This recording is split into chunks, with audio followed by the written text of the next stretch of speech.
comme moi, vous êtes sans doute confiné à la maison ou dans votre appartement pour un bon moment.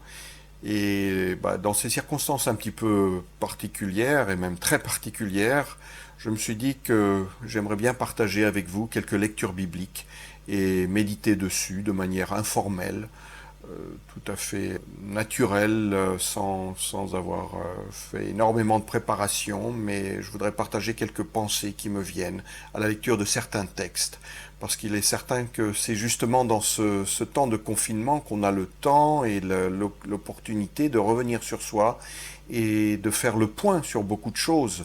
Quand on est happé par toutes sortes d'activités à un rythme effréné, comme on le connaît, eh bien on n'a pas vraiment, ou on veut pas, peut-être que c'est aussi une manière pratique, notre vie quotidienne devient une manière pratique d'échapper à une réflexion un petit peu plus distanciée, mais aussi plus profonde sur le sens de notre vie, de notre existence. Il y a justement un passage qui me frappe beaucoup dans la parabole du fils prodigue. C'est une parabole que vous connaissez bien, sans doute, qu'on trouve au chapitre 15 de l'évangile de Luc. Et c'est au moment où ce fils prodigue, il a tellement manqué de sagesse qu'il a tout dépensé, il a tout gaspillé, cet argent il avait hérité de son père, mais enfin il l'avait hérité d'une manière aussi un petit peu violente. C'est-à-dire qu'il avait réclamé sa part d'héritage, ce qui à l'époque voulait dire qu'il souhaitait en quelque sorte que son père soit mort pour pouvoir prendre possession de cet héritage qui ne lui serait pas revenu autrement. Il aurait dû attendre le décès de son père pour avoir cette part. Mais lui, il a exigé en quelque sorte de prendre son émancipation totale en coupant les ponts complètement avec son père et en souhaitant, oui, sa mort. Ce père lui a donné ce qui lui revenait. Et qu'est-ce qu'il en a fait? Il a tout dépensé en très peu de temps. Et voilà qu'il se trouve dans la misère la plus totale. Mais il y a ce moment, au verset 17, où il est en train de garder les cochons, il ne peut même pas se nourrir des caroubes dont les cochons peuvent se nourrir. Et là, le verset 17 nous dit « rentrer en lui-même ». Donc ça, c'est une expression qui m'a toujours beaucoup frappé, parce qu'elle nous met vraiment en face de nous. C'est ce moment où on peut plus sortir, aller s'amuser, aller faire quelque chose qui distrait notre attention. On est forcé de faire le point avec soi-même. On est tellement confiné avec soi-même qu'on n'a pas le choix. Il faut qu'on réfléchisse. Et là, il dit, rentrer en lui-même, il se dit, combien d'employés chez mon père ont du pain en abondance, et moi ici, je péris à cause de la famine. Et c'est cette réflexion qu'il opère, une fois rentré en lui-même, qui va le motiver pour reprendre le chemin du retour, et aller revoir et demander pardon à son père. Il a terriblement manqué de sagesse. Et dans le livre des Proverbes, nous avons au premier chapitre déjà un passage qui nous parle de la sagesse et de ce qui arrive à ceux qui manquent de sagesse et qui méprisent la sagesse. Cette sagesse-là, elle est personnifiée dans le livre des Proverbes, dès le premier chapitre. Elle apparaît comme une personne vivante qui parle, qui crie, qui s'adresse aux uns et aux autres dans les rues. Elle élève sa voix dans les places, nous dit le livre des Proverbes à partir du verset 20 de ce premier chapitre.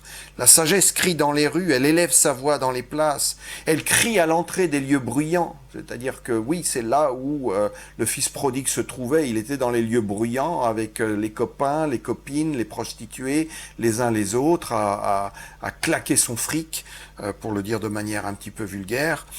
Et à l'entrée des portes dans la ville, elle prononce ces paroles. Elle s'adresse à ceux qui, justement, se sont éloignés d'elle. « Jusques à quand, stupide, aimerez-vous la stupidité? Jusques à quand les moqueurs se plairont-ils à la moquerie et les insensés haïront-ils la connaissance? Revenez pour écouter mes réprimandes. Voici que je répandrai sur vous mon esprit. Je vous ferai connaître mes paroles. Puisque j'ai appelé que vous avez résisté, puisque j'ai étendu ma main et que personne n'y a prêté attention, puisque vous avez rejeté tous mes conseils et que vous n'avez pas voulu de mes réprimandes, moi aussi, je rirai quand vous serez dans le malheur. Je me moquerai quand la terreur viendra sur vous. Quand la terreur viendra sur vous comme une tempête et que le malheur arrivera sur vous comme un tourbillon, quand l'angoisse et la détresse viendront sur vous, alors ils m'appelleront et je ne répondrai pas. Ils me chercheront et ne me trouveront pas, parce qu'ils ont haï la connaissance et qu'ils n'ont pas choisi la crainte de l'Éternel. Parce qu'ils n'ont pas voulu de mes conseils et qu'ils ont dédaigné toutes mes réprimandes, ils se nourriront du fruit de leur conduite et se rassasieront de leurs propres conseils. Car l'égarement des stupides les tue et l'insouciance des insensés les perd. Mais, et c'est la conclusion de ce passage si frappant, une conclusion pleine d'espoir, mais celui qui m'écoute aura la sécurité dans sa demeure. Il vivra tranquille, sans craindre le malheur. Et en quoi consiste cette connaissance? Eh bien, le verset 29 nous l'a dit. Parce qu'ils ont haï la connaissance et qu'ils n'ont pas choisi la crainte de l'Éternel. Voilà, en 3 mots. En hébreu, ce serait deux mots seulement, mais en français, en 3 mots, la crainte de l'Éternel, c'est ce qui constitue le nœud, le fondement de cette sagesse qui permet en toutes circonstances de regarder d'un regard droit et de ne pas être dans la terreur au milieu de tout ce qui peut nous arriver. Voilà à quoi la sagesse nous appelle, à cette crainte, c'est-à-dire une crainte, une révérence, une compréhension de ce que Dieu est infiniment puissant, totalement omniscient bien sûr, mais il est aussi proche et il est là pour se manifester comme Père, comme nous le savons depuis que Jésus-Christ nous a appris à nous adresser à lui en tant que Père, notre Père, qui est aux cieux.